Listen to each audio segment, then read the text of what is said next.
काल परवा या जिल्हा परिषदच्या अध्यक्ष आणि उपाध्यक्ष पदाची निवडणूक झाली आणि अध्यक्ष म्हणून खोत वहिनी आणि उपाध्यक्ष म्हणून माझी त्या ठिकाणी निवड झाली। आज या ठिकाणी उपाध्यक्ष म्हणून आज कार्यालयीन प्रवेश होतोय।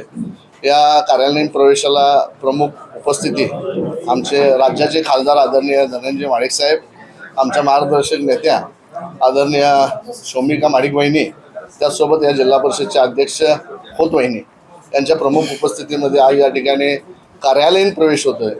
आज खरं तर एक सर्वसामान्य कार्यकर्त्याला या ठिकाणी राज्याचे नेतृत्व करणारे आदरणीय देवेंद्रजी फडणवीस साहेब, आपले सर्वांचे नेते आदरणीय चंद्रकांतदादा पाटील, आमचे नेते आदरणीय महादेवरावजी माडिक साहेब, राज्यसभा खासदार आदरणीय धनंजय माडिक साहेब, त्यासोबत आमचे दक्षिणचे लाडके आमदार आदरणीय अमल माडिक साहेब, तसेच शोमिका माडिक वहिनी आणि महायुतीचे सगळे नेते, या सर्व नेत्यांनी अध्यक्ष आणि उपाध्यक्षांच्या निवडीमध्ये आमच्यावर जी जबाबदारी दिलेली आहे ती 100% यशस्वीपणे आम्ही या ठिकाणी पार पाडणार।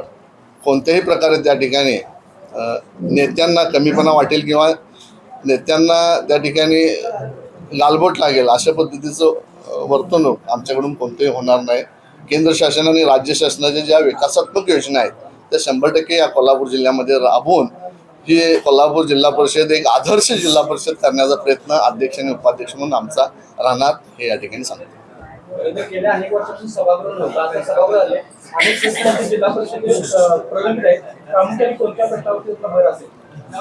खरं तर या ठिकाणी 4 वर्ष प्रशासकीय कार्यकाल होता आणि त्या प्रशासकीय कार्यकालामध्ये लोकप्रतिनिधींचा सहभाग नव्हता, त्यामुळं बरीच कामं प्रलंबित आहेत। या ठिकाणी ज्या भौतिक आणि मूलभूत सुविधा लागतात, म्हणजे आरोग्याचे प्रश्न असतील, स्वच्छतेचे प्रश्न असतील, शैक्षणिक भागातले प्रश्न असतील, या सगळ्याच समस्या या ठिकाणी भेडसावतात या 4 वर्षामध्ये।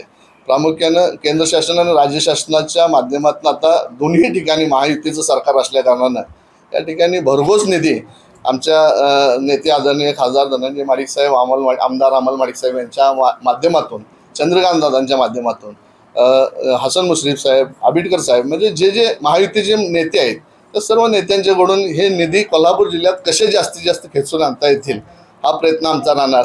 आणि जो काय बॅकलॉग आहे 4 वर्षाचा प्रशासकीय काळामध्ये प्रलंबित असलेल्या कामांचा, तो सोडवण्याचा प्रयत्न 100% आमच्या सभागृहाचा राहील, एवढं सांगतो। नवीन Suzuki e Access electric scooter, silent, smooth आणि स्टायलिश, आरामदायक सीट, डिजिटल फीचर्स आणि रोजच्या वापरासाठी परफेक्ट कम्फर्ट, एक चार्ज आणि शहरभर निश्चिंत राईड, कमी खर्च, शून्य प्रदूषण। आजच मोहिते सुझुकी कावळा नाका, मोहिते सुझुकी उद्यमनगर आणि मोहिते सुझुकी साने गुरुजी शोरूमला भेट द्या।